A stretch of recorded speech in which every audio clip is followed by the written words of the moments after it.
I am the Tofu Golem. Please enjoy the video. You'll start by ensuring power and a quick forced restart.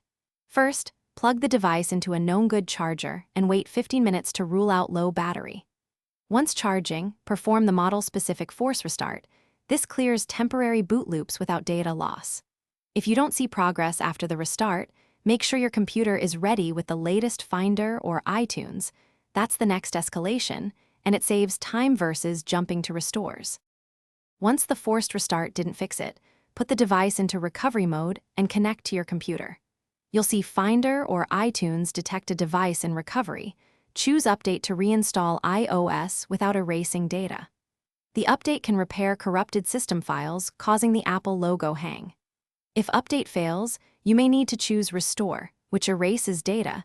Make sure you accept that risk only after Update fails, because Restore is irreversible. If Recovery mode cannot resolve the boot hang, enter DFU mode to perform a deeper restore.